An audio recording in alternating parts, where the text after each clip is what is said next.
Kız ben taşşa.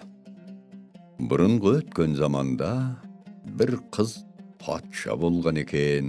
Қыз патша күндердің күнінде қол астындағы халқына кімде-кім мені алғысы келсе, жатқан жерімнен қозғамай үш рет тек сөзбен көтерсе, сол кісіге тиемін деп жар салады. Сол уақытта бұл хабарды бір ташша естіп, қыз патшаның үйіне келеді. Тақсыр арызым бар, рұқсат етсеңіз айтар едім дейді. Қыз патша рұқсат етеді. Ташшаның арызын айта бастайды. Бұрынғы уақытта бір молда, бір балташы, бір зергер бірге жүрген екен. Күндердің бірінде балташы бір сұлу қыздың мүсінін жасапты. Зергер алтын мен күмісті араластыра қызға лайықты киім жасапты. Молда дұға оқып сұлу қызға жан салыпты. Сонан соң үшеуі мен аламын деп қызға таласыпты. Қыздың суретін жасаған мен, сондықтан қызды мен алуым керек дейді. Зергер: қыздың қыз болуына лайық қылып ажар берген мен емес пе, сондықтан бұл қызды мен алуға лайықпын дейді. Молда: менің дұғамнан бұл қызға жан бітті, сондықтан бұл қызды мен алуға тиіспін дейді. Ташша осы сөзді айтып болып қыз патшаға: қыз осы үшеуінің қайсына тиісті, төрелігін беріңіз деп сұрайды. Қыз үндемей жата береді. Сонда ташша: мұның төрелігін айту сізге қиын болғанмен бізге оңай. Ол қыз ағаш ұстасына тиісті. Ағаш ұстасы қыздың мүсінін жасамаса, ол қыз тіпті болмас еді деген кезде қыз патша басын көтеріп алып: ақымақ екенсің. Ол қыз молдаға тиісті емес пе? Молда дұғасын оқымаса қыздың суретінен не пайда? Молданың дұғасымен қызға жан бітіп тұрған жоқ па дейді. Сонда тұрып ташша: тақсыр, бір мәрте басыңызды көтердіңіз, соны ұмытпаңыз депті. Қыз патша қайтадан жатады. Енді ташша тағы да: тақсыр, енді бір арызым бар еді, айтуға рұқсат етсеңіз деп сұраса, қыз патша үндемей жата беріпті. Ташша тағы да сөзге кірісіпті. Бұрынғы уақытта бір қырағы, бір мерген, бір аспаннан зулап түсіп келе жатқан нәрсені 40 жерден жоғары қарғып жерге түсірмей қағып алғыш кісі үшеуі жолдас болып бір қалаға келіпті. Қалаға жақындап келсе, бір ақ отау тұр екен. Ішіне кірсе, бір сұлу қыз отырыпты. Бұларды көріп қыз: сендер бұл жерден жылдам кетіңдер депті. Үш жігіт себебін сұраған екен. Қыз айтыпты: мен осы қаланың патшасының қызымын.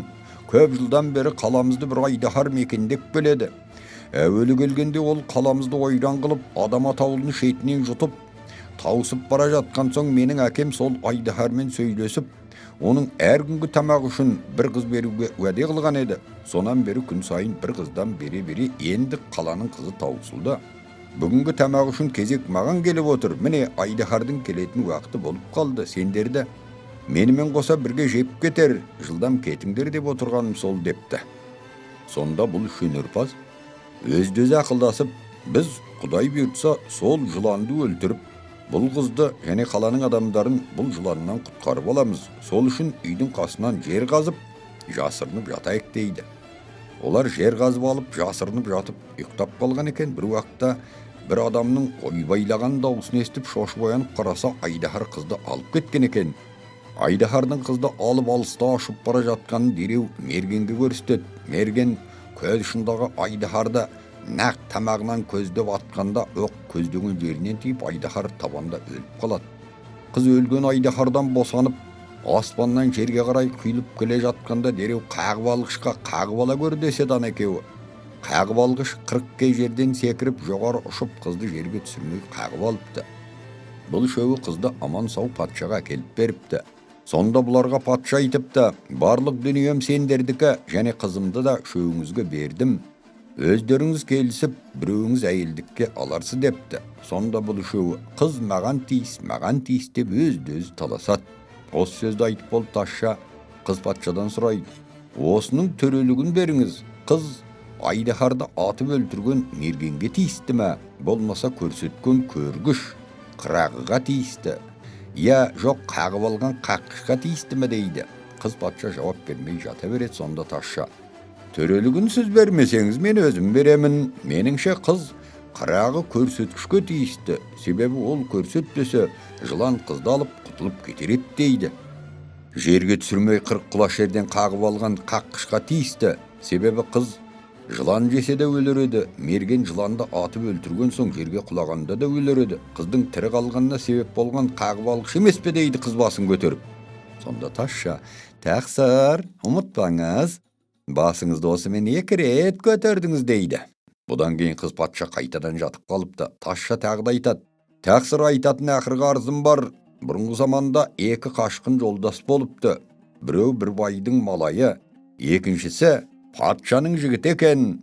Malay baydın korluğuna şıdamay, jigit patşanın kärine uşurap kaçıp çıkıptı. Ekevi de önörlü eken, ekevi de özlerine korluk görsetken baymen patşadan amalın asırıp, öşlerin almak boluptu. Osu edemin ekevi bazarga gelse bazarda elgi bay mal satıptır eken, baydın koyun tolgan altın eken. Baydın kaşkın jigiti bayga bildirmey, onun koyundağı altının oruna tas salıp altında alıp ketipti. Al patşanın jigiti kasına elgi joldasını ertip belini almas kılıç baylap, tup-tura patşanın sarayına gelet. Kelse, eskinin aldında küzetçi tur eken. Patşa sarayı jigittin özüne tanыс, ol küzetçiga baykatpay gelip, onun kol ayağın baylap, ağzı murnun tığındap, dıbısını çıkartpay tastaydı. Sonan kılıçpen kakpanı şaup şarbakka geret. Atının tizginin kasındağı joldasını astatıp, özü patşanın jatkan үйüne kirip gelgende, şam janıp turuptu. Patşa yuktap jatır eken, esiginin aldındağı küzetçini de elgindey kılıp baylap tastap, patşanın kasında turgan bir kapты alıp keteyin dep jatkanda patşa oyanıp ketipti.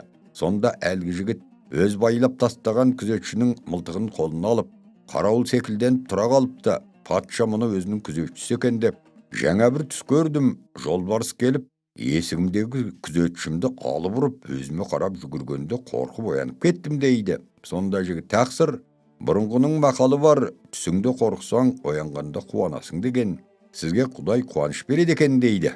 Bugan patşanın köngülü hoş bolup, kaytadan yuktap kalat.